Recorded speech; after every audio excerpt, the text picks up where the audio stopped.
दोस्तों आज से हमारी नई कहानी शुरू होने जा रही है। तो आप सभी से रिक्वेस्ट है कि इस कहानी को ज़्यादा से ज़्यादा प्यार दें। जिन्होंने अभी तक हमारे चैनल को सब्सक्राइब नहीं किया है वो पहले चैनल को सब्सक्राइब कर लें और इस कहानी को अंत तक जरूर सुनें और अपनी प्रतिक्रिया जरूर दें कि आपको ये नई कहानी कैसी लगी। चलिए, प्यार की सरहदें कहानी के पहले एपिसोड में आपका स्वागत है। चलिए शुरू करते हैं कहानी। हाय गाइज, तुम्हें पता है आज के फंक्शन में राजवीर सर उस लड़की के लिए गाना गाने वाले हैं जिससे वो प्यार करते हैं। 4-5 लोगों के बीच झुंड में खड़ी एक लड़की ने कहा, क्या तू सच कह रही है? काश वो मैं होती। दूसरी लड़की ने कहा, उसी समय वहां पर एक लड़की आती है जो उसे देखकर, हे अमृता, कहाँ थी तुम? तुमने सुना आज राजवीर सर। प्लीज स्टॉप रिया, मुझे न तुम्हारे राजवीर सर में इंटरेस्ट है न उसके किसी न्यूज में, सो प्लीज मेरा दिमाग खराब मत कर। वो अपनी बात पूरी कर पाती उससे पहले ही अमृता ने कहा, अरे लेकिन प्लीज रिया कुछ मत बोलना। अमृता ने फिर से उसकी बात को बीच में काटते हुए कहा, रिया, अरे अमृता, कब तक उस बात को पकड़े रहोगी? इन्होंने भी कुछ जानबूझकर नहीं किया था और लोगों का काम तो बस बात का बतंगड़ बनाने का होता है। अमृता कोई जवाब नहीं देती और वहां से चली जाती है। रिया, तुझे पता है वो कितनी सेंसिटिव है, क्यों बार बार उसके सामने उसका नाम लेती है? हर्ट होता है उसे। दूसरी लड़के ने कहा, स्टेज पर एक लड़का अपने हाथ में माइक लिए चारों ओर देख रहा था। सब लोग जोर जोर से हूटिंग कर रहे थे। रिया, हाय, कितने हैंडसम लग रहे हैं। इनका लुक, इनके स्माइल और ब्लैक कलर में तो ये कयामत लगते हैं। दूसरी लड़की मुस्कुरा दी, जबकि उस लड़के की नजर किसी को ढूंढ रही थी। तभी उसकी नजर सबसे अलग खड़ी एक लड़की पर गई। उसकी आंखों में चमक आ गई और उसने गाना शुरू कर दिया। सबकी नजरें उसी पर टिकी थी, लेकिन वो लड़की बाहर की ओर जाने लगी तभी एक आवाज उसके कानों से टकराती है और उसके कदम रुक जाते हैं। वो पीछे मुड़कर देखती है। वो लड़का मुस्कुराते हुए बोलता है, एकदम से किसी बच्चे की रोने की आवाज आई। मम्मा, मम्मा, मुझे वॉशरूम जाना है। बच्चे की आवाज सुनकर वो ट्रेन की विंडो सीट पर बैठी अपने ख्यालों से बाहर आ गई और उस बच्चे की तरफ देखकर कहा, क्या हुआ आयान? आप कहाँ खो गई थी मम्मा? मुझे वॉशरूम जाना है, चलिए ना, अयान ने कहा। अमृता इधर उधर देखती है। सब लोग सो रहे थे। वो अयान के साथ चली जाती है। दोनों वापस आते हैं। अयान अमृता की गोद में सर रखकर लेट गया। अमृता उसके सर पर हाथ फेरने लग जाती है। अयान, मम्मा हम कब तक पहुंचेंगे? अमृता, सुबह तक पहुंच जाएंगे बेटा। अयान, अब हम नानू नानी के घर कभी नहीं जाएंगे। वो सब आपसे जैसे बात करते हैं, मुझे बिल्कुल अच्छा नहीं लगता। नहीं जाएंगे ना मम्मा? अमृता, नहीं जाएंगे बेटा, कभी नहीं। अयान, मम्मा मेरे पापा कहाँ हैं? अयान, कितनी बार कहा है कि ये सवाल मत किया करो। तुम्हारी माँ और पापा दोनों मैं ही हूं। क्या मेरे प्यार में कमी है जो तुम ये पूछते हो बार बार? अगर ऐसा है तो मैं बता दूंगी और तुम चले जाना अपने पापा के पास। अमृता ने थोड़े से गुस्से भरे लहजे में कहा। अयान अमृता की बात सुनते ही उससे लिपट गया। नहीं मम्मा, मुझे आपके साथ हमेशा अच्छा लगता है। ठीक है, आप नहीं चाहती तो मैं कभी नहीं पूछूंगा। अमृता झुककर उसके सिर को चूम लेती है और उसकी आंखों में नमी उतर आई थी।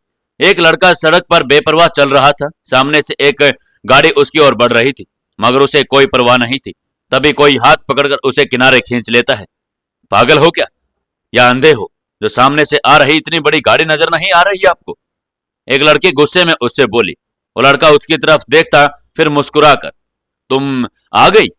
उसकी आवाज और चाल में लड़खड़ाहट देखकर उस लड़के की आंखें बड़ी हो जाती है। वो हैरानी से उसे पूछती है, आपने ड्रिंक की है? नहीं, मैं ड्रिंक नहीं करता। वो तो आज दोस्तों ने बोला कि मैं साबित करूं कि दैट आई लव यू, तो मैंने पी ली। वो लड़की खिंच सी गई और उसने कहा, आपका दिमाग सच में खराब हो गया है। इतनी पी रखी है और सड़क पर निकल आए, क्या मतलब है इसका? अरे तुमने ही तो बोला मैं गाड़ियों में घूमने वाला और तुम पैदल चलने वाली, तो हमारा मेल कभी नहीं हो सकता। मैं तो बस तुम्हें बताना चाह रहा था कि मैं तुम्हारे लिए पैदल भी चल सकता हूँ, कुछ भी कर सकता हूँ। उस लड़के ने एकदम से कहा। एक पल के लिए वो लड़की उसकी आंखों में खो सी गई और अगले ही पल वो खुद को नॉर्मल करके अपने आप में खो सी गई थी और अपने आप से सवाल पूछ रही थी, इस हालात में इन्हें इनके घर ले गई तो सब सवाल करेंगे, फिर क्या करूं? यहां तो छोड़ भी नहीं सकती। उसे सामने एक होटल नजर आता है। वो उसे लेकर उस ओर बढ़ जाती है। अंदर जाकर उसे एक और बिठाकर रूम पता करती है। रूम मिलते ही वो उसके पास आती है और कहती है, आप चलिए, मैं आपको आपके कमरे तक छोड़कर आती हूँ। नहीं, मुझे तुम्हारे साथ जाना है। वो अपना हाथ छुड़ाते हुए एकदम से उसे बोल पड़ता है, हाँ तो चल रही हूं ना अब मैं आपके साथ, चलिए। वो उसे बहलाते हुए बोली। वो तो मुस्कुराते हुए उसके गले में बाल लिपटकर आगे बढ़ गया। अब दोनों कमरे की तरफ चलने लगते हैं। दोनों कमरे में पहुंच जाते हैं। वो लड़की उसे जाकर बेड पर बिठाती है। उसे देखकर कहती है, आप आराम कीजिए और यहाँ से कहीं मत जाइएगा, मैं सुबह यहीं मिलूंगी आपको। इतना बोलने के बाद वो जैसे ही दरवाजे की ओर बढ़ी, उसे अपनी कमर पर किसी का हाथ महसूस हुआ। जब वो पलटकर देखती है तो लड़का उसके पीछे खड़ा था और उसने उसकी कमर में हाथ डाल लिया था। मुझे छोड़कर मत जाओ प्लीज। इतना बोलने के बाद वो लड़का उसके पीछे से ही गले लग गया। वो लड़की कुछ नहीं बोल पाई। तभी लड़के ने अपनी बात कंटिन्यू रखी। तुम बहुत अच्छी हो, बहुत से भी ज्यादा अच्छी। तुम जैसा कहोगी मैं वैसा ही करूंगा, बस तुम मुझसे दूर मत होना। फिर वो एकदम से पलट गया और सामने आ गया, उसका चेहरे को हाथों में भरकर। फिर उसने कहा, तुम क्यों मुझसे इतनी नफरत करती हो? उस लड़के ने कहा, मैं आपसे नफरत नहीं करती, बिल्कुल भी नहीं। फिर मुझसे दूर क्यों भागती हो? क्यों तुम मुझसे प्यार नहीं करती? क्या मैं इतना बुरा हूं? उस लड़के ने कहा, नहीं, आप बुरे नहीं हैं, पर मेरा और आपका कोई मेल नहीं। आप आसमान है तो मैं जमीन, आपसे जुड़कर मैं टूटना नहीं चाहती। वो उसे दूर होते हुए बोली, लेकिन उसने वापस उसे अपनी बाहों में भर लिया और उसकी आंखों में देखते हुए बोला, देखो मेरी आंखों में क्या तुम्हें मेरा प्यार नहीं नजर आता? उसने उस लड़के को थोड़ा सा और करीब खींच लिया, उसके कान को अपने सीने पर लगाकर बोला, सुनो मेरी धड़कन को, क्या तुम्हें अपना नाम सुनाई नहीं देता? वो लड़की पूरी तरह से हिम्मत बटोरकर उससे दूर होती, मगर वो फिर से उसे पीछे से अपनी बाहों में भरकर उसके कंधे पर सिर टिकाकर दोबारा से बोल पड़ा, तुम्हारे लिए मुझे जमीन आसमान एक करना पड़े तो वो भी कर दूंगा। मेरा विश्वास करो, मैं खुद टूट जाऊंगा पर तुम्हें कभी टूटने नहीं दूंगा। वो लड़की उसकी आंखों में खोने लगी थी और वो अपने कदम पीछे हटाती, मगर बेड से टकराकर उसके लिए गिर गई। वो लड़का उसके चेहरे पर एकटक निहार रहा था, वो भी थोड़ी सी खो गई थी। वो लड़का उसके चेहरे पर एक तरफ झुकता तो अपनी आंखें बंद कर लेती है। राजवीर, राजवीर, कहाँ खोए हो? किसी ने उसके कंधे पर एकदम से झकझोरा तो अपने ख्यालों से बाहर आ गया। वो सामने देखता है, कहाँ खोया था? देख न्यूज़पेपर में क्या न्यूज छुपी है। क्या? Business of the year, Rajveer Singh Shekhawat, अगले हफ्ते तेरे लिए एक पार्टी रखी है। ये सुनते ही राजवीर बेपरवाही से मुस्कुरा देता है। यार तू कितना बदल गया, कहाँ पहले वाला मस्त मलंग राजवीर था और कहाँ ये खड़ूस राजवीर। बदलने के लिए एक ही पल काफी होता है समीर। छोड़, ये बहुत पहले की बात हो गई, छोड़ ये सब। अब मैं घर जा रहा हूं, तो यहां देख लेना। इतना बोलने के बाद वो तेजी से वहां से निकल गया। गाड़ी पार कर वो घर के अंदर आता है और तेजी से सीढ़ियों पर चढ़ते हुए अपने कमरे की ओर बढ़ जाता है। तभी एक मीठी सी आवाज उसके कानों में पड़ती है और उसके कदम वहीं पर रुक जाते हैं। पापा, पापा। उसकी आंखें बड़ी हो जाती है तो वो पीछे घूम कर देखता है। एक 6 साल की प्यारी सी बच्ची मुस्कुराकर उसकी ओर देख रही थी। पापा ये डायरी बहुत अच्छी है, मैंने इसे पढ़ा है, ये आपकी है ना? वो एक डायरी की तरफ इशारा करते हुए बोली। ये कहां से मिली तुम्हें? राजवीर ने उसकी ओर आते हुए कहा। स्टोर रूम से, बच्चे ने बड़ी मासूमियत से जवाब दिया। राजवीर ने उसके हाथ से वो डायरी छीन कर किचन में जाकर उसे आग के हवाले कर दिया और उसकी ओर पलट कर कहा, कितनी बार कहा है बिना पूछे किसी चीज को हाथ मत लगाया करो। राजवीर ने गुस्से में उस लड़की को कहा और वो लड़की वहां पर एकदम से डर गई थी। तभी उसने कहा, आप बहुत बुरे हैं, मुझे आपसे बात ही नहीं करनी। मैं भी माँ के साथ मर जाती तो अच्छा होता। I hate you. वो रोते रोते अपने कमरे में भाग गई। तभी पीछे से एक जोर की आवाज आती है और वो राजवीर को अपनी बातों से धमकाने की कोशिश करती है। वो गुस्सा हो जाती है और कहती है, ये क्या है राजवीर, ऐसे बात करते हैं बच्ची से? प्लीज, आपने देखा ना वो कैसे बात करती है। राजवीर ने कहा, तो इसमें इसका क्या दोष है? बिन माँ की बच्ची है, ऊपर से तेरे पास समय भी नहीं है, उसके लिए जवाब मिलता भी है तो इस तरह से पेश आता है। आप है ना, नौकर चाकर है, एक बच्चे को संभाल नहीं सकते आप लोग? राजवीर ने गुस्से में कहा। राजवीर, उसे नौकरों की नहीं माँ की जरूरत है। कितनी बार कह चुका हूं, शादी कर लो। ओ प्लीज, आप फिर से मत शुरू हो जाइएगा। उसे माँ चाहिए तो ले आइए, जितने पैसे लगेंगे मैं दे दूंगा, उसके लिए मुझे शादी करने की जरूरत नहीं है, एकदम से राजवीर ने कहा। राजवीर, उस इंसान ने राजवीर को कुछ कहना चाहा, पर लेकिन राजवीर ने उसकी बीच में बात काटते हुए कहा, इंसान के लिए एक बार धोखा काफी होता है, मैं तो 2-3 बार खा चुका हूं और अब हिम्मत नहीं है और मुझ में। और इतना बोलते ही वो अपने कमरे की तरफ चला गया। राजवीर कौन से धोखे की बात कर रहा था? क्या वो अपनी वाइफ के बारे में बात कर रहा था या फिर ये बच्चे किसकी थी? जानने के लिए जुड़े रहिए हमारे इस कहानी के साथ। दोस्तों इस कहानी को बिल्कुल पूरा सुनिएगा और ये कहानी आपको कैसी लगी इस पे कमेंट करके जरूर बताइएगा। और ये कहानी सच में बहुत अच्छी है, ये हमारी अच्छी नई कहानी है, तो इसे बहुत ज्यादा प्यार दीजिएगा और इसे शुरू से लेकर अंत तक जरूर सुनिएगा। दोस्तों प्यार की सरहदें कहानी के दूसरे एपिसोड में आपका स्वागत है। चलिए शुरू करते हैं कहानी। दोबारा शादी ना करने की बात बोलकर राजवीर अपने कमरे में चला जाता है। इधर सुबह सुबह ट्रेन स्टेशन पर पहुंच जाती है। अमृता अयान की उंगली थामे ट्रेन से उतरती है और मुस्कुराते हुए बोलती है, नया शहर नई जिंदगी, उम्मीद करती हूँ कि यह शहर अपना ले मुझे, इसकी गोद में पनाह मिल जाए मुझ काफिर को। इतना बोलने के बाद वो आगे की ओर चल देते हैं। अयान उसका दुपट्टा खींचते हुए बोलता है, आप अकेले अकेले किससे बात कर रहे हो मम्मा? किसी से नहीं बेटा, बस गॉड को थैंक यू बोल रही हूँ कि उन्होंने आपको मेरे पास भेज दिया। लेकिन ये रूही कहाँ रह गई? एकदम से अमृता इधर उधर देखते हुए बोली, शायद अभी आए नहीं, यहीं बैठकर इंतजार करती हूँ। वो अयान के साथ एक खाली पड़े बेंच पर वहीं पर बैठ गई और किसी को फोन करने लगी। तभी उसके कंधे पर कोई हाथ रख देता है तो वो चौंक कर पीछे देखती है और उसके चेहरे पर एक मुस्कान आ जाती है। रूही। वो चहकते हुए उसे उठकर गले लगा लेती है। कितने दिनों बाद देख रही हूं तुम्हें, बता नहीं सकती कितनी खुशी हो रही है। अमृता ने कहा, दिन नहीं डफर, साल बोल। तू जैसे गायब हुई थी ना, लगा नहीं था कि तू कभी फिर से आ पाएगी और मैं तुझे मिल पाऊंगी, बट थैंक गॉड कि तुझे मेरी याद आ गई। रूही ने उससे अलग होते हुए कहा, मम्मा ये कौन है? अयान की आवाज सुन दोनों की उस तरफ देखते हैं और रूही अमृता की तरफ देखती है और मुस्कुरा देती है। अयान, ओह तो आप हैं Ayaan, you are too cute, Ruhi ने उसे दुलारते हुए कहा। अयान हैरान भरी नजरों से कभी रूही को तो कभी अमृता को देख रहा था।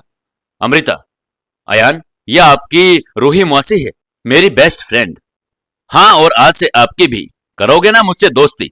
रूही ने अपना हाथ आगे बढ़ाकर अयान की तरफ कर दिया। हाँ करूंगा। अयान ने उसे हाथ मिलाते हुए मुस्कुरा दिया। So sweet. रूही ने उसे गोद में उठा लिया और अमृता से चलने को कहा। अमृता मुस्कुरा दी। रूही अयान से बात करते हुए आगे बढ़ी और अमृता अपना सामान लिए उसके पीछे ही चल रही थी। रूही बाहर आकर उन्हें एक रुकने के लिए बोलकर पार्किंग में गाड़ी लेने चली गई। थोड़ी देर बाद वो वहां आई और गाड़ी सड़कों पर दौड़ाने लगी। अयान विंडो से बाहर देखते हुए बोल रहा था, वाह मम्मा कितनी ब्यूटीफुल जगह है। अमृता मुस्कुरा देती है, हाँ बेटा बहुत खूबसूरत जगह है, जहां हमारा घर है ना वो तो और भी अच्छा लगेगा आपको। रूही ने कहा, आपको पता मौसी, हम कभी भी कहीं घूमने नहीं गए। मेरे सारे फ्रेंड छुट्टियों में घूमने जाते थे पर मैं कभी नहीं गया।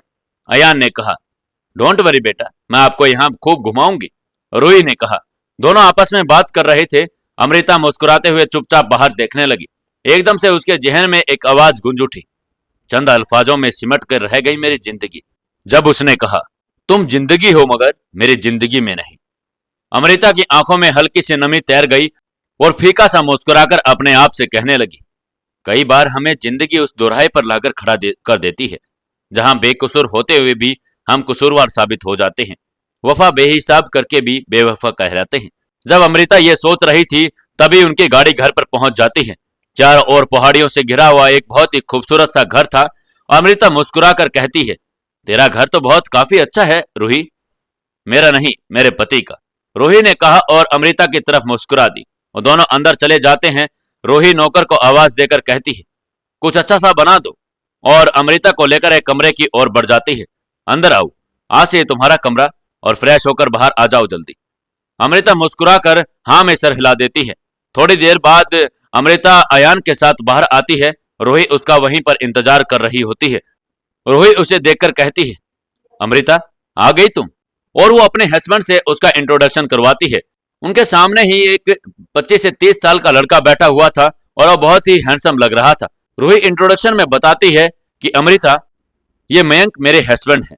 और मयंक उसकी बात पूरी होने से पहले उसे बीच में काट देता है और कहता है, तुम्हारी बेस्ट फ्रेंड अमृता, हाय, बहुत सुना है रूही से आपके बारे में। वो अमृता की तरफ हाथ बढ़ाकर बोल देता है। अमृता मुस्कुराकर हाथ मिला लेती है। आने में कोई परेशानी तो नहीं हुई? मयंक ने पूछा। नहीं, कोई परेशानी नहीं हुई, रूही ने कहा। रूही नौकर से खाना लगाने के लिए कहती है। तभी एक मेड एक बच्चे को लेकर वहां आई। ये बच्चा किसी और का ही नहीं, रूही का ही था। रूही ने उसे गोद में लेकर कहा, उठ गया मेरा बच्चा, और उसके लाड लड़ाने लगी। अमृता मुस्कुरा कर देखती है। और अयान एकदम से खुशी से उछल पड़ता है।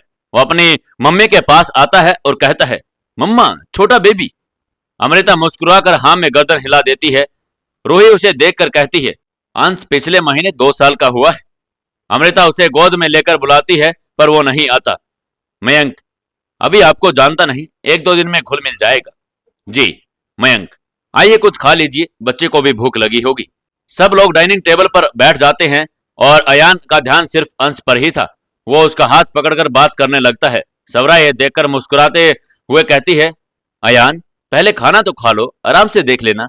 सब खाने खाने के बाद बैठकर बातें करने लगते हैं। वहीं अयान अंश के साथ बैठकर उसके खिलौने से खेल रहा था। मयंक, आप दोनों बातें कीजिए, मुझे देर हो रही है, मैं चलता हूँ। मयंक रूही को साइड हक करके कहता है, शाम को मिलते हैं, बाय, और वहां से चला जाता है। मयंक के जाने के बाद अमृता कहती है, तुझे खुश देखकर बहुत अच्छा लग रहा है। मयंक तुझसे बहुत प्यार करता है ना? रूही ने कहा, हाँ, तेरी जिंदगी मुझसे भी अच्छी होती अगर तूने। प्लीज रूही, मैं वो सब भूलना चाहती हूँ। रूही ने हल्के मुस्कुराकर कहा, जो 7 सालों में भूल नहीं पाई उसे भूलना चाहती हो? छोड़ो ये सब, चलकर आराम कर लो।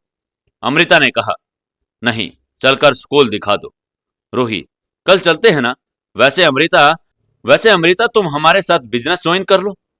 अमृता ने कहा, नहीं होगा रूही, 7 सालों में स्कूल की नौकरी करते अब वही आगे आता है। बाहर की दुनिया का सामना अब मेरे काम का नहीं है और मुझे अब उसके अलावा कुछ भी समझ नहीं आता है। मैं तुम्हारे साथ एक साथ बैठकर ये बिजनेस का काम नहीं कर पाऊंगी। तो इस पर रूही कहती है, तू क्या से क्या हो गई? तुझे देखकर यकीन नहीं होता कि तू वही अमृता है।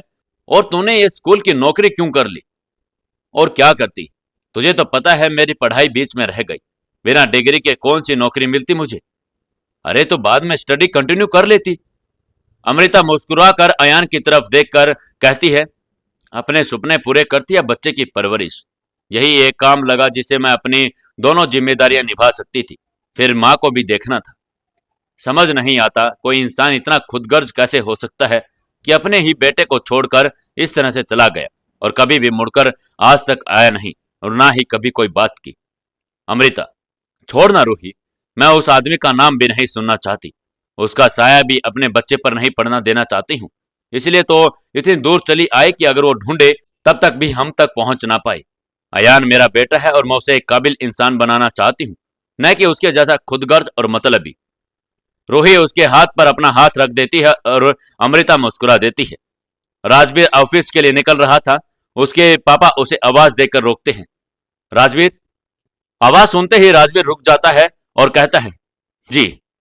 आशी को स्कूल से बाहर निकाल दिया गया है, बलबीर सिंह जी ने कहा। राजवीर, क्यों? अब यहां कौन सा नया कांड करके आई है? एक बच्चे का सर फोड़ दिया और डांटने पर टीचर के साथ भी बदतमीजी की। उसके पापा ने कहा, उससे और उम्मीद क्या भी कर सकते हैं, जैसी माँ वैसी बेटी। राजवीर ने चिढ़कर कहा, राजवीर, वो तुम्हारी भी बेटी है। खैर, मैंने उसे बोर्डिंग में डालने का फैसला किया है। वो यहां रहेगी तो और बिगड़ेगी। बस तेरी राय चाहिए थी। उसके पिता ने कहा, राजवीर, मुझसे क्या पूछना? जैसा आपको ठीक लगे वैसा आप कर लीजिए। मुझे समझ नहीं आता राजवीर कि तेरी प्रॉब्लम क्या है। घर बदल दिया, शहर बदल दिया, लेकिन आज भी तुम वहीं खड़े हो। अरे वो बच्ची है, जो भी हुआ उसमें उसकी क्या गलती है? माँ का प्यार तो उसकी किस्मत में नहीं, मगर बेचारी अपने बाप के प्यार को भी तरसती है।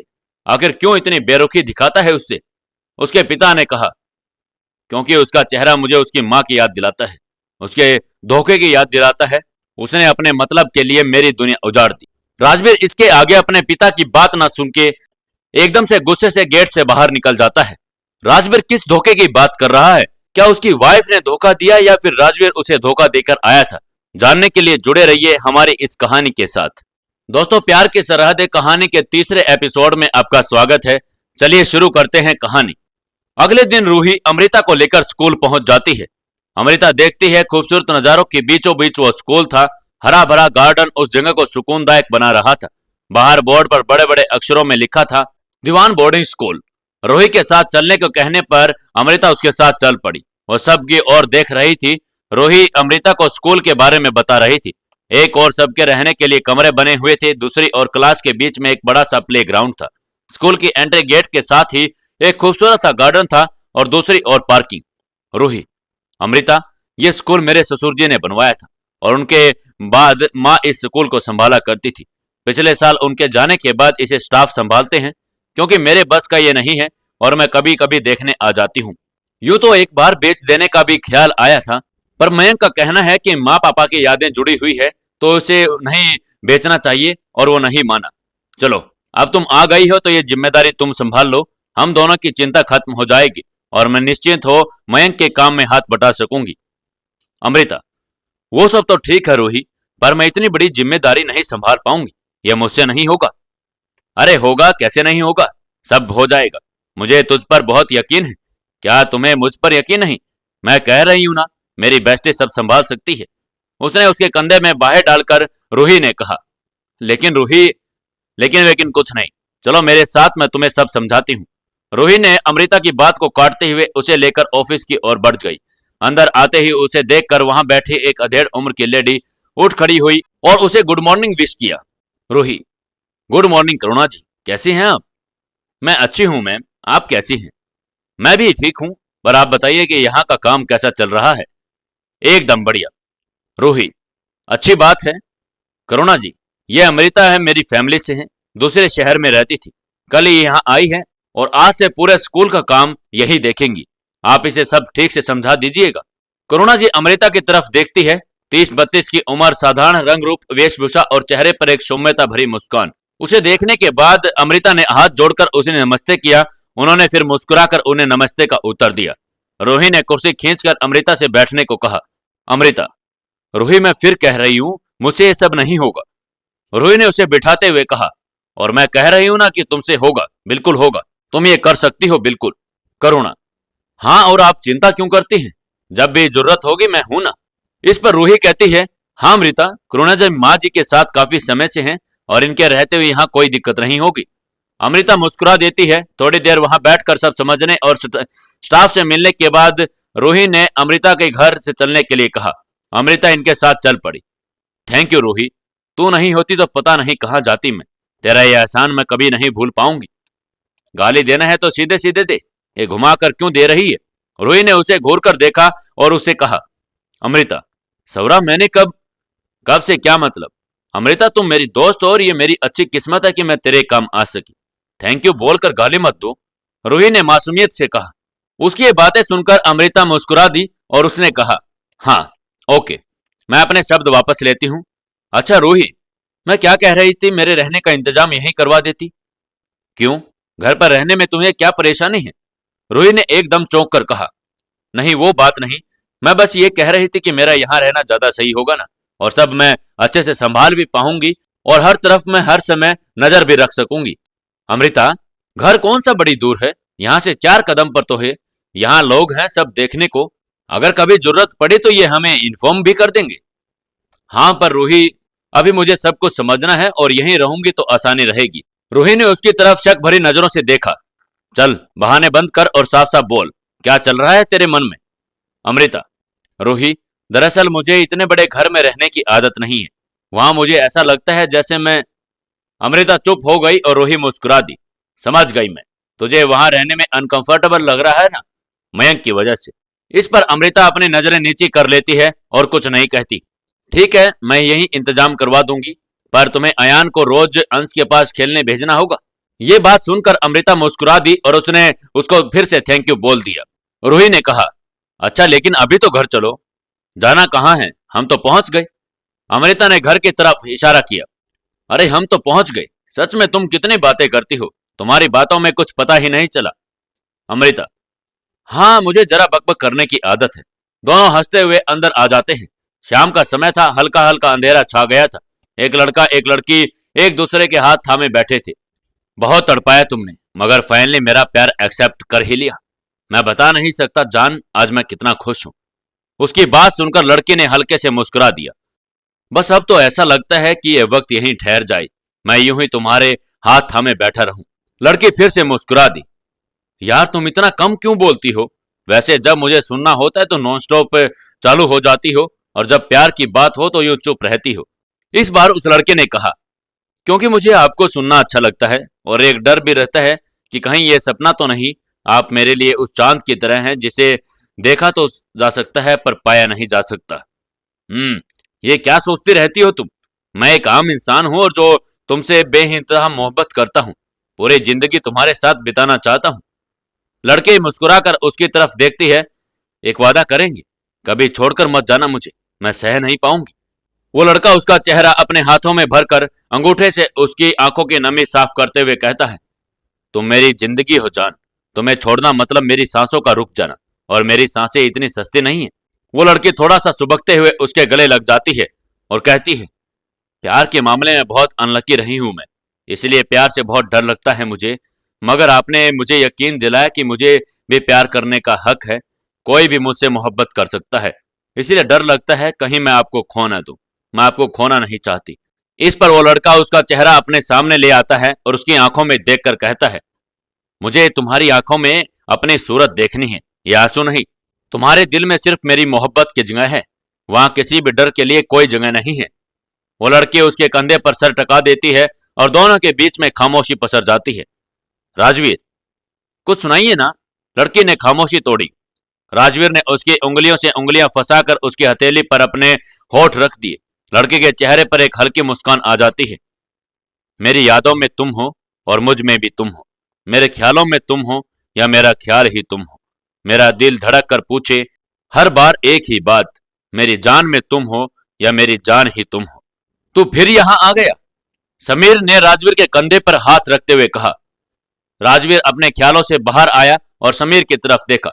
वो बियर काउंटर के पास हाथ में ड्रिंक लिए बैठा हुआ था और समीर उसके हाथ से ड्रिंक लेकर वापस रख देता है और उसकी तरफ देखकर कहता है, चल बहुत हुआ, घर चल। घर? कौन सा घर? बेजान पत्थरों से बना मकान कहे उसे, जहां इंसान सिर्फ सर फोड़ सकता है और तन्हा घुट सकता है। उसकी आवाज में दर्द साफ झलक रहा था। राजवीर, क्या है ये सब? ये सब ठीक नहीं है। या तो काम के पीछे पागल रहता है या फिर यहां आ जाता है। क्यों खुद को इतनी तकलीफ देता है? राजवीर, तकलीफ? तकलीफ? शहर बदला, घर बदला, बिस्तर बदला, पर दिल कैसे बदलूं? ये तकलीफ ही तो अब मेरे साथ ही जाएगी। इनफ राजवीर, जो गलती तुमने की ही नहीं, खुद उसे इस बात पर सजा क्यों दे रहे हो? समीर ने उसे समझाते हुए कहा। गलती? सजा? पता नहीं किसकी गलती की, पर आज भी मैं उसकी आंखें कभी नहीं भूल सकता। बेइंतहा दर्द देखा है मैंने, आज भी यकीन नहीं कर पा रहा सच में था या उसने कहा जो उसने नहीं कहा। पता है समीर, लोग कहते हैं दुनिया गोल है, जहां से घूमकर देखो वहीं पर पहुंच जाते हैं। फिर मैं वहां क्यों नहीं पहुंच पा रहा जहां उसने आखिरी बार अलविदा कहा था। लोग कहते हैं दुनिया बहुत छोटी है, फिर एक पल में मेरी जान कहां खो गई, कोई सुराग तक नहीं मिला मुझे। समीर, राजवीर, राजवीर उसे भूल जा, तेरी तकलीफ अब सहन नहीं होती मुझसे। राजवीर पैग उठाकर उसे देखते हुए मुस्कुरा कर, मैंने दिल से कई बार कहा कि भूल जाओ उसे, और दिल ने हर बार मुझसे कहा कि तुम दिल से नहीं कहते। वो एक ही घूंट में उस पूरे गिलास को पी गया। समीर ने उसका हाथ पकड़कर उसे रोकते हुए कहा, बस कर यार, चल यहां से। तू क्यों मेरे लिए इतना परेशान होता है? मेरे लिए तूने भी शहर छोड़ दिया।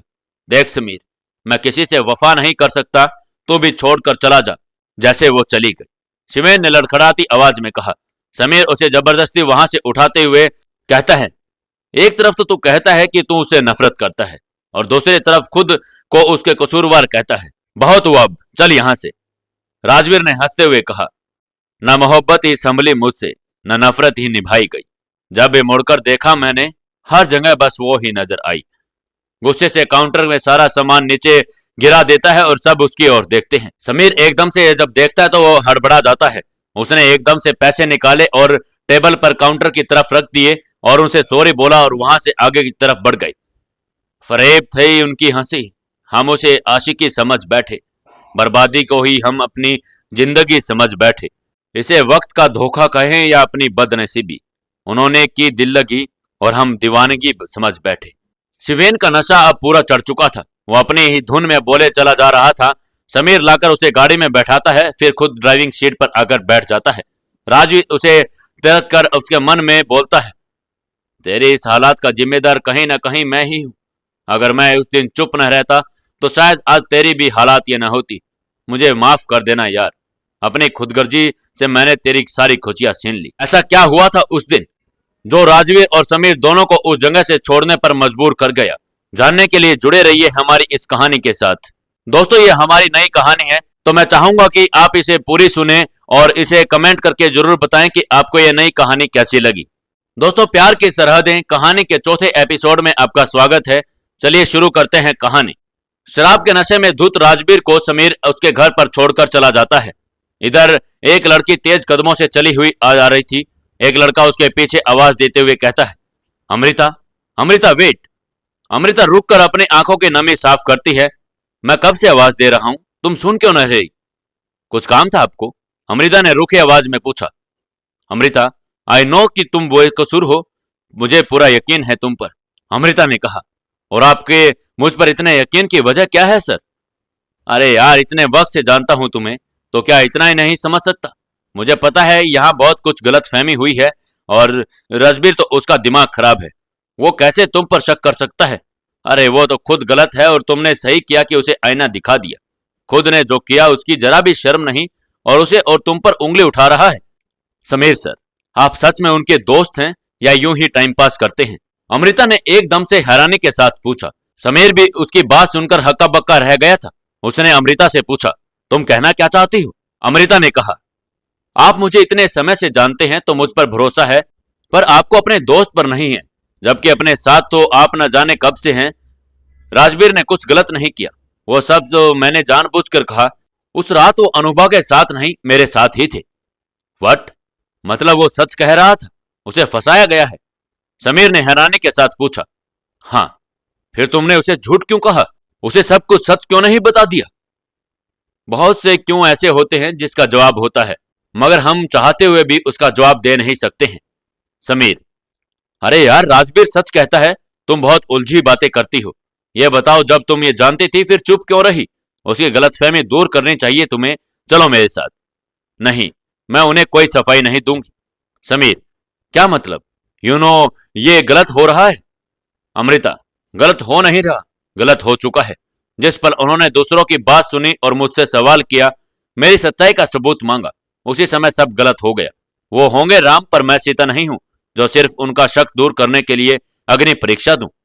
समीर, तो क्या तुम मुझसे अलग हो जाओगी? यही सही रहेगा। Have you lost it? तुम जानती हो कि वो तुमसे कितना प्यार करता है। कोई प्यार व्यार नहीं है मुझसे। अगर होता तो मुझ पर लगे इल्जाम को चुपचाप नहीं सुनते, जबान खींच लेते उसके जिसने मुझ पर लांछन लगाया, मगर उन्होंने हमसे सवाल किया। अलग तो हम उसी समय हो गए जब उनकी आंखों के अपने प्रति अविश्वास देखा था। जब दो लोगों के बीच में शक पैदा हो जाए ना, फिर उसे वही करना पड़ता है जो उनके साथ नहीं करना चाहिए। और अगर किस्मत में हमारा रिश्ता टूटना ही लिखा है तो कोई नहीं रोक सकता है। इतना बोलने के बाद वो एकदम से वहां से निकल जाती है। समीर वापस मुड़कर तेज कदमों से आगे बढ़ता है, फिर अचानक से रुककर खुद से कहता है, कहां जा रहा है समीर? कहीं राजवीर को सच बताने की तो नहीं सोच रहा? नहीं नहीं, जो हो रहा है होने दे, इसी में तेरा फायदा है। इतना सब सोचकर समीर मुस्कुराने लगा। जब कदम ही साथ ना दे तो मुसाफिर क्या करे? राजवीर का जोर जोर से गाना सुनकर समीर वापस से वर्तमान में लौट आया था। वो राजवीर की तरफ देखता है और खिड़की खोलकर बाहर की तरफ देखकर कहीं से गाने की आवाज सुनकर उसके साथ गाना गा रहा है। प्यार करना जुर्म है तो जुर्म हमसे हो गया, काबिल माफी हो तुम करते नहीं ऐसे गुनाह। तंग दिल है जहां संग दिल मेरा सनम, क्या करें जोश जुनू हौसला फिर क्या करें। समीर उसे देखता है और गाड़ी आगे बढ़ा देता है। राजवीर गाए जा रहा था। समीर, राजवीर ठीक से बैठो ना। राजवीर, मैं ही बैठा तो यहीं छोड़ दोगे? राजवीर। राजवीर मुस्कुरा दिया। वो अक्सर हमसे पूछा करते थे कि कभी छोड़कर तो नहीं जाओगे। अफसोस बस इतना है कि यह सवाल कभी हमने क्यों नहीं पूछा। समीर की आंखों में नमी उतर आ गई। वो राजवीर की तरफ देखकर कहता है, राजवीर बस कर यार, इतनी तकलीफ मत दे खुद को। राजवीर ने हंसते हुए कहा, सबको तलाश है खुशी की जहां में, किसी को तकलीफ नहीं चाहिए, मगर जहां खुशी की तकलीफ बन जाए तो मुसाफिर क्या करे। दोनों घर पहुंच जाते हैं। समीर राजवीर को सहारा देकर अंदर लाता है। राजवीर अपनी ही धुन में बोले जा रहा होता है। जब वो गेट पर पहुंचते हैं तो दरवाजे पर उसके पिता पहले ही वहीं पर खड़े होते हैं और वो एकदम से गुस्से में बोलते हैं, आज फिर से? राजवीर, ये क्या है सब? आशी ने देख लिया तो क्या सोचेगी? राजवीर चुप होकर उनकी तरफ देखता है, उनके कंधे पर हाथ रखकर मुस्कुराते हुए कहा है, सिंह साहब, अब सबके बारे में कितना सोचते हैं। माँ को दुख होगा, लोग क्या कहेंगे, आशी क्या सोचेगी, ये घर सॉरी ये मकान क्या कहेगा। सबकी चिंता है आपको, बस एक मेरी नहीं। होगी भी क्यों, मैं तो ना कुछ कह सकता हूं और ना ही कुछ सोच सकता हूं। उसके पिता को एकदम से और गुस्सा आ जाता है और वो कहते हैं, होश में आओ राजवीर, क्यों अपनी जिंदगी तबाह करने पर तुले हुए हो। समझ में नहीं आता तुम्हारा ये पागलपन कैसे ठीक होगा। यूं तो दुनिया में हर दर्द की दवा है, लेकिन जब दवा ही दर्द बन जाए तो मुसाफिर क्या करे। राजवीर ने मुस्कुराते हुए कहा तो समीर ने उसे संभालते हुए बोला, चल कमरे में चल। मुसाफिर क्या करेगा क्या नहीं, कुछ करेगा नहीं करेगा, कमरे में जाएगा, सोने के बिस्तर पर सो जाएगा, मगर नींद कहां से लाएगा। हीरे मोतियों की सी नींद होती है क्या। राजवीर बोले जा रहा था, समीर उसे कमरे में ले जाकर सुला देता है। राजवीर अभी भी बड़बड़ा रहा था। समीर उसके जूते उतारकर ब्लैंकेट उठा देता है और वहीं बैठ जाता है। थोड़ी देर बाद राजवीर सो जाता है और समीर उसके सर पर हाथ फेरकर कमरे से बाहर आ जाता है। वहां उसके पिताजी उसे मिल जाते हैं और समीर उसे एक नजर दरवाजे की ओर देखकर बढ़ जाता है। समीर, उसके पिताजी ने आवाज देते हुए कहा। समीर उनकी ओर घूमता है तो बलबीर जी उनके आसपास आकर बोलते हैं, कब तक ऐसा चलेगा समीर। समीर, आपको नहीं लगता कि इस सवाल का जवाब मुझसे बेहतर आप दे सकते हैं। बलबीर जी, मैं चाहता हूं कि राजवीर दूसरी शादी कर ले, उसका अकेलापन दूर हो जाएगा, फिर ये सब बंद हो जाएगा। समीर, तुम राजवीर के दोस्त हो, उसे समझाओ, मेरी बात तो वो सुनता भी नहीं है। समीर ने उसे गौर से देखते हुए बोला, कैसे कर लेते हैं आप ये सब। नहीं मतलब नींद कैसे आती है आपको। मैंने तो अपनी खुदगर्जी में से एक सच छुपाया और आज तक उस गिल्ट में हूं, मगर आपने तो ना जाने कितने झूठ बोले हैं उसे। एक बात बताएंगे आप मुझे, राजवीर आपका सगा बेटा है या किसी कचरे के ढेर से उठाकर लाए थे आप। समीर, बलबीर जी ने ऊंची आवाज में बोल दिया, चिल्लाइए मत साहब, पैसा रुतबा स्टेटस बहुत मायने रखता है ना आपके लिए। आपके हिसाब से ये सब इंसान को खुशियां देता है, उन्हें आबाद करता है। राजवीर की जिंदगी भी आबाद करना चाहते थे ना आप। देख रहे हैं उसकी आबादी, हर पल मर मर के जी रहा है। बहुत खुशी हो रही होगी आपको, यही तो चाहते थे ना आप। मुझे लगता है कि अब तुम्हें घर जाना चाहिए समीर। बलबीर जी ने उसे गुस्से भरी नजरों से देखा और कहा, जा ही रहा हूं, यहां रुकना भी कौन चाहता है। हाँ मगर एक बात, अभी तक तो राजवीर को आपका आधा सच पता है और आपकी बेरुखी इतनी है, सोचिए जब उसे पूरा पता चलेगा तब क्या होगा। इतना बोलने के बाद समीर वहां से तेजी से निकल गया। समीर अपने घर पर पहुंचा हुआ आकर सोफे पर बैठ जाता है और अपने दोनों हाथ से सर पकड़ लेता है। आज देर कर दी। आवाज सुनकर वो उठा और उसकी ओर देखता है। हाँ, राजवीर को घर छोड़कर आ रहा हूं, इसलिए देर हो गई। तुम अभी तक जाग रही हो। हाँ, आपका ही इंतजार कर रही थी। खाना लगाऊं। नहीं, भूख नहीं है पूर्वी, तुम खा लो। क्या हुआ, आप उदास क्यों लग रहे हैं। समीर का रूखा जवाब सुनकर पूर्वी उसके पास ही बैठ गई। समीर, राजवीर की तकलीफ अच्छी नहीं लगती। सोचा था वक्त के साथ वो भूल जाएगा, पर ऐसा कुछ हुआ नहीं। पूर्वी समीर के हाथ पर हाथ रख देती है और कहती है, सब ठीक हो जाएगा। मुझे भी भाई के लिए बहुत बुरा लगता है, हम कर भी क्या सकते हैं। मुझे तो आशी के लिए बुरा लगता है, जो कुछ भी हुआ उसमें उस लड़की की क्या गलती है, मगर भाई की बेरुखी से वो बदतमीज होती जा रही है। कई बार सोचती हूं अपने पास ले आऊं, पर पापा नहीं मानेंगे। समीर ने कहा, ऐसा नहीं है पूर्वी, राजवीर बहुत प्यार करता है उससे, पर अपने गुस्से के आगे दिखाता नहीं है। आशी ने उसे उसकी मां नजर आती है और उसे बेरुखी दिखाने लगता है। पूर्वी, सब ठीक हो जाएगा, आप परेशान मत होइए। समीर उसकी ओर देखता है और मुस्कुरा देती है। समीर उसे हक कर लेता है। अमृता छत से सूखे कपड़े जमा कर रही थी। उसके कानों में हंसी की आवाज आई तो वो नीचे झांक कर देखती है। अयान मंक के साथ फुटबॉल खेल रहा था। दोनों खेलते बहुत मस्ती कर रहे थे। अयान खिलखिलाकर हंस रहा था। ये देख अमृता के चेहरे पर भी मुस्कान आ जाती है। वो उन दोनों को देखे ही जा रही थी। क्या देख रही हो, रूही ने उसके कंधे पर हाथ रखते हुए कहा। उसे ऐसे अचानक से देखकर वो एकदम से घबरा गई और उसने कहा, कितना खुश लग रहा है। रूही ने कहा, हाँ, मयंक को बच्चे बहुत पसंद हैं। संडे को जब घर पर होते हैं तो सारा दिन अंश के साथ खेलते रहेंगे। बेचारा बच्चा परेशान हो जाता है, पर आज तो उनकी लॉटरी लग गई। लगे हुए हैं अयान के साथ, बच्चे के साथ भी बच्चे बने हुए हैं। अमृता देख रही थी मयंक ने अयान को गोद में लेकर गोल गोल घुमा रहा था। अयान खुश होकर उसके गले लग गया और ये देखकर अमृता की आंखें पनीली हो गई। मैं कितनी भी कोशिश कर लूं, उसकी जिंदगी की ये कमी कभी पूरी नहीं कर पाऊंगी। माँ के साथ एक बच्चे को उसके पिता की भी जरूरत होती है, मगर मेरे बच्चे के नसीब में तो ये खुशी नहीं है। भगवान जी ने मेरी गोद के साथ उसे मेरी किस्मत भी दे दी। जैसे मैं पूरी जिंदगी प्यार के लिए तरसती रहूं, मेरा बच्चा भी अपने पिता के लिए प्यार को तरसता रहे। उसकी आंखें एकदम से नम हो गई। रोही ने उसे गले लगा लिया और ये कहा, ये सब मत सोच, तू एक बहुत अच्छी माँ है। अयान, तेरे होते हुए किसी की जरूरत नहीं, और अगर कभी होगी तो मैं और मयंक तो है ना। अमृता ने उसे अलग होकर मुस्कुराते हुए कहती है, रोही, आज छुट्टी है, सब घर पर है, तो सही घूमने चलें। अमृता कहती है, नहीं, तू जा, अयान को ले जा, मुझे नहीं जाना। रूही, क्या नहीं जाना, हम सब चल रहे हैं, दैट्स इट। फिर वहीं से रूही चिल्लाकर नीचे मयंक से कहती है, चलिए कहीं बाहर चलते हैं, अमृता को आए 10 दिन हो गए, हम कहीं घूमने भी नहीं गए। मयंक, ओके, सब रेडी हो जाओ, फिर चलते हैं। रूही, ओके, चल अमृता।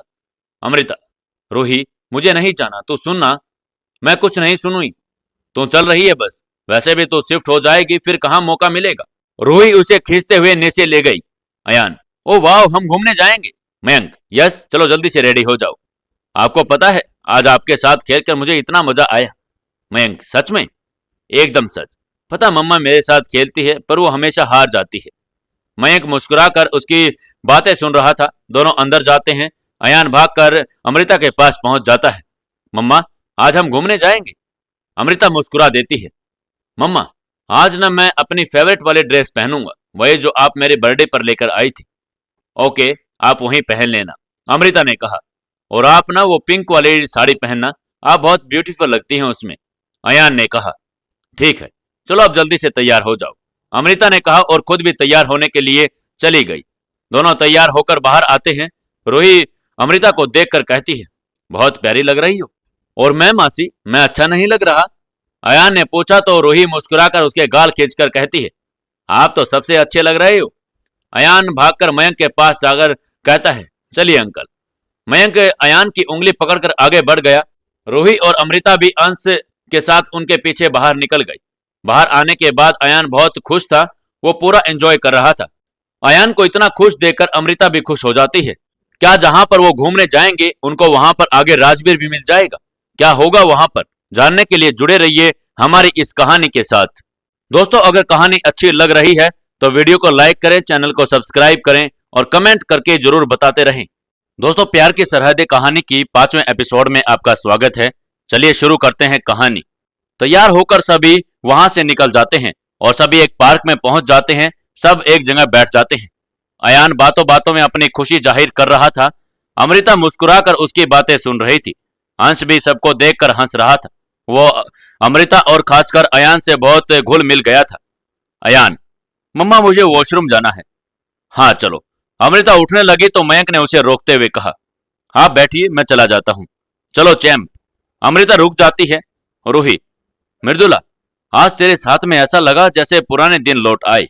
तुझे याद है जब हम कैंपेनिंग पे गए थे, कितना मजा आया था, है ना? अमृता की मुस्कुराहट फीकी पड़ जाती है। रूही की बातें अमृता को अतीत में ले जाती है। अमृता एक टीले पर अकेली बैठी थी।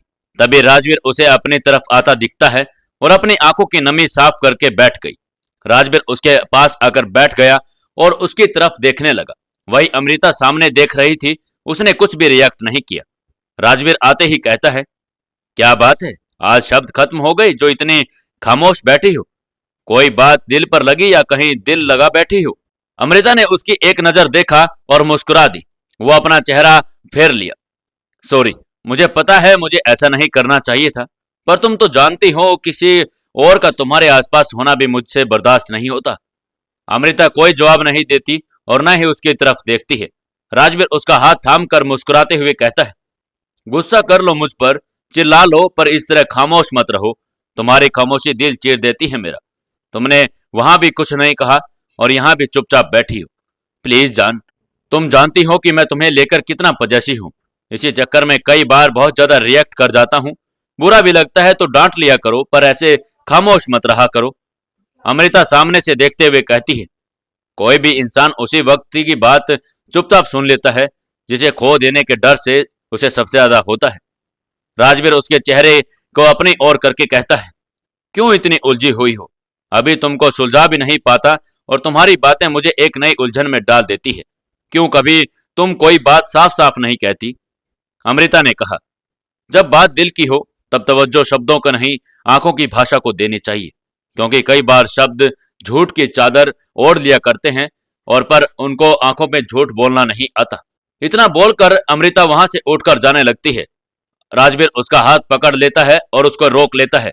वो उसके पास आकर खड़ा हो जाता है, लेकिन अमृता फिर भी उसकी ओर नहीं देखती, वो दूसरी ओर देखने लगती है।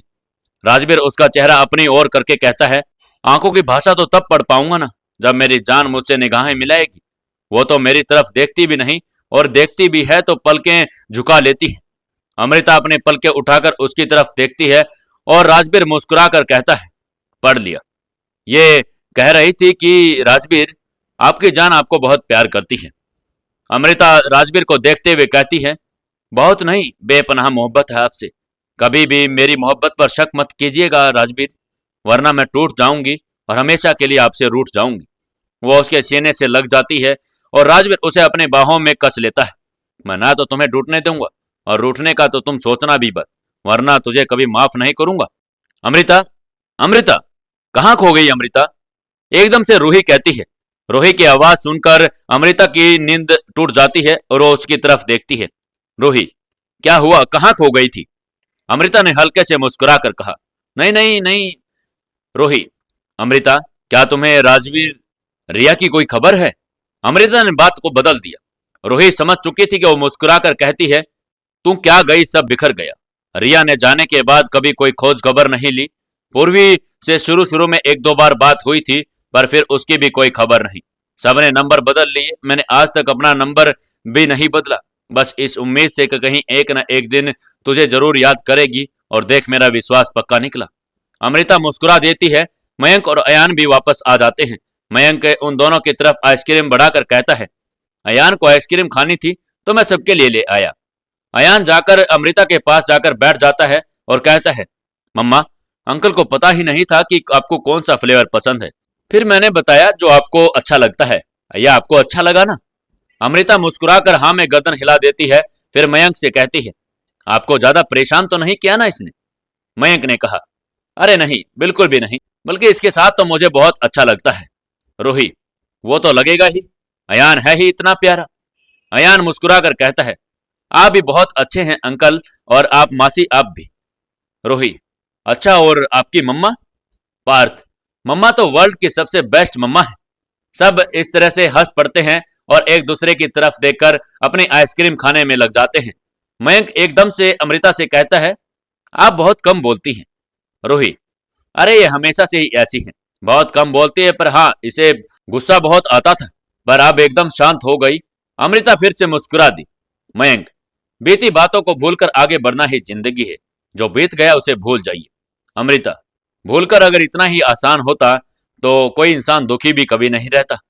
रूही, छोड़िए ना ये बातें, चलिए देर हो रही है, और मयंक आज डिनर भी बाहर ही करेंगे। मयंक मुस्कुरा दिया, जी बिल्कुल, आपका हुक्म सर आंखों पर।